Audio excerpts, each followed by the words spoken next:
All right, so let's dive in today. We're going to unpack this, this whole thing with Intel. Like, they've had kind of a rough year. Yeah. But they're having some surprising success with this new B580 graphics card. Interesting. Yeah. So we're looking at this article from The Motley Fool called Intel Gets a Much-Needed Win.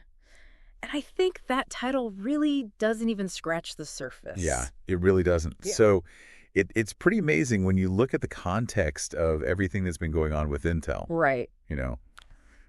It's been a rough year for them, to say the least. Mm-hmm. There's the whole foundry business, which has been moving very slowly. Right. And then you've got, less demand for the server CPUs because all this money is going to AI infrastructure. Yeah, all the AI spending. And the PC market rebound has been, well, not so reboundy. Right. And then you've got all the other things, too, like the mass layoffs and the dividend suspension. Yeah, they had to change CEOs. And it seems like there's still a lot of uncertainty. So with all of that going on, how does a graphics card, all things, become like a bright spot? Yeah, that's the big question. Right. It seems like the B580 is actually selling out. Really? At major retailers. Wow. Yeah, Amazon, Newegg, all the usual places. And shipping dates are already slipping into January. So are these like pre-orders or are they just like... Yeah, pre-orders, basically. Wow. But still, I mean, that's a pretty strong indicator of demand. Yeah, that's impressive. Especially when you think about their first attempt at breaking into this market. Right, with the A-series. Yeah, the A-series card. I remember those. Yeah, the reception wasn't quite this enthusiastic. Definitely not. So this is a pretty big deal. Yeah, so what is it about this B580? What makes it so different, and why is it resonating with people when the other ones didn't? Well, I think the price is a big factor. Okay. It's $249. Okay. Which puts it right in that sweet spot for a lot of gamers who, they're not looking for the absolute top-of-the-line performance. Right. But they still want something that's a decent upgrade. Sure. And what's really interesting is that at that price, it actually performs better than cards from NVIDIA and AMD that cost more. So it's not just that it's affordable, it's that it's actually like a really good card for the price. Exactly. It punches above its weight class. I like that. And I think Intel has been really smart about targeting a specific segment of the market with this card. Okay. So who are they going after? Well, that $200, $300 range. The people who are ready to upgrade from their older cards but haven't really had many options. Yeah. You look at the Steam hardware survey and you see a ton of users still running cards like the GTX 1060. Oh, yeah. Or the GTX 1650. Right. Those are getting pretty old. Yeah, they are. So they're kind of ripe for an upgrade. Exactly. And it seems like Intel has recognized that, and they're capitalizing on it.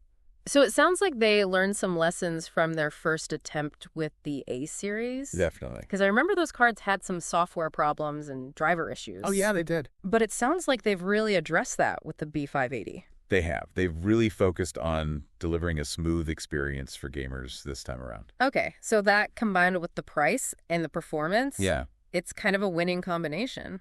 It seems to be working. Yeah. All right, so we've got Intel, a company that's facing all these challenges. Right. And then suddenly they've got this graphics card that's a hit.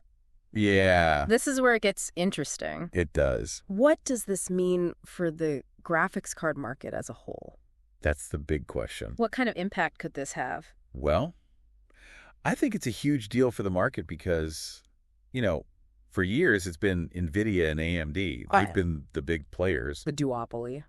Exactly. And they've kind of been able to, set the prices Right. and control the pace of innovation. Yeah.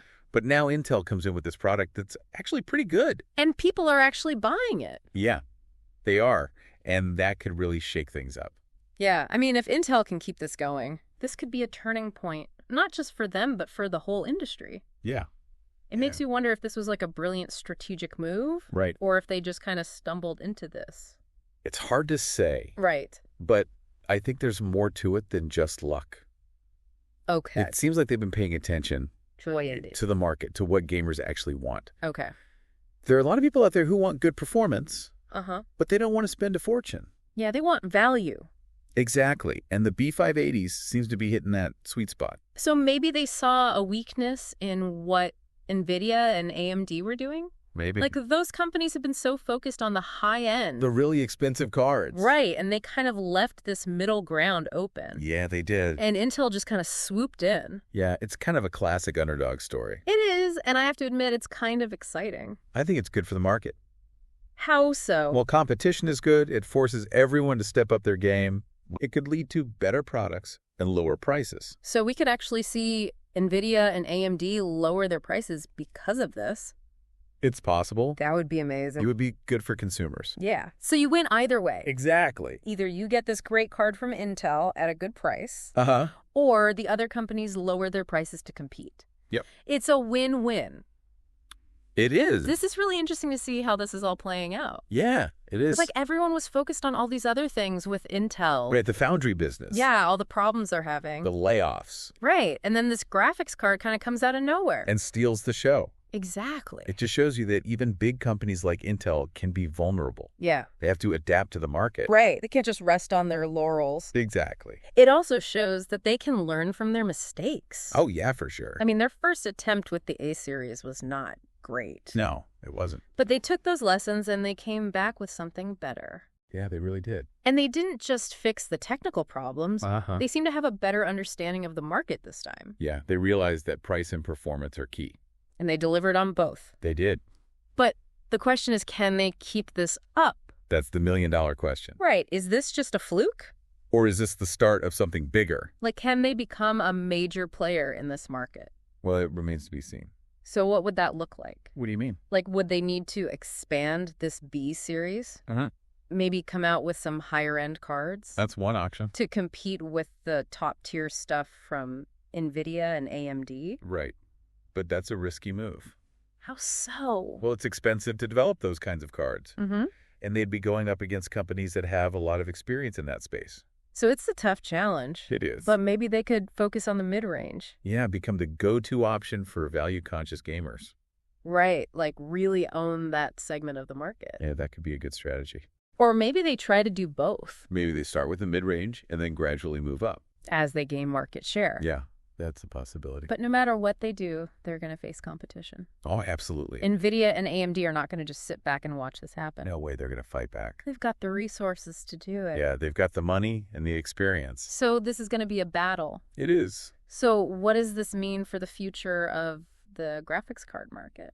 Well, it's hard to say for sure. Could this be like a new era? A three-way race? Yeah, with more competition and innovation. It's possible. Or will NVIDIA and AMD just squash Intel? Well, they're going to try, Right. but it's not going to be easy. So it's really up in the air right now. It is. We're kind of in uncharted territory. We are. This is a really interesting story, It is. and it raises a lot of A questions. lot of questions. Like, what are NVIDIA and AMD going to do next? Right. Will they try to compete in the mid-range? Or will they double down on the high end? And can Intel maintain this momentum? Yeah. Can they keep this up? It's fascinating. It is. It just shows you how quickly things can change in the tech world, That's for sure. and that even when a company is struggling, Mm-hmm. they can still find a way to surprise us. Yeah, absolutely. It's a reminder that anything is possible. Yeah, and that's what makes it so exciting. You know, it's easy to get lost in all the numbers, Yeah. market share, and all that stuff. The business side of things. Right. But at the end of the day, what really matters is how this affects gamers. Absolutely. Like But you. not the people who are actually going to use these cards. Exactly. Think about all those people who've been holding on to their old GTX 1060s or Yeah. 1650s. They've been waiting for an upgrade. Right. Something that's affordable but actually makes a difference. And this B580 could be it. Could be a game changer. Literally, Yeah. it's like suddenly they can play all these new games Uh-huh. that they couldn't before. And the games they could play Right. will look and run so much better. That's what I love about this. Yeah. It's not just about money. Right. It's about giving people a better gaming experience. It's about the technology actually benefiting people. Yeah. And making their lives better in some way. Exactly. So where do we go from here? What do you mean? Like, what's next for the graphics card market? Wow. Could we see like a price war? It's possible. With Intel, NVIDIA, and AMD all trying to undercut each other? Yeah, if Intel keeps pushing with these low prices, Right. the other companies might have to respond.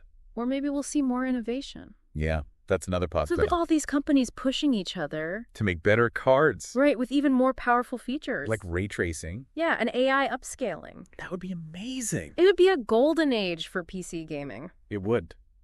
So if you're thinking about upgrading your graphics card, Uh-huh. keep an eye on this. Yeah. This is just the beginning. It could be We could be on the verge of a major shift in the market. a more competitive market. Yeah, with more choices for gamers. And hopefully better prices. It's exciting. It is. So what have we learned today? Well, I think the big takeaway is that even when a company is struggling, they can still find a way to innovate. And surprise us. Yeah, the B580 is a great example of that. It really is. And it shows that the tech world is constantly changing. Yeah, nothing stays the same for long. Exactly. So we've got to stay informed. And keep learning. And be ready for anything. Because who knows what's going to happen next. Well, that wraps up our deep dive into Intel's surprising success with the B580. I hope you enjoyed it. We've talked about a lot today. We have. From Intel's challenges to the potential impact of this new graphics card. And what it all means for gamers. If you want to learn more about this, yeah, do your own research. There's a lot of information out there. And share your thoughts with us. We'd love to hear what you think. So thanks for joining us on this deep dive. And we'll see you next time.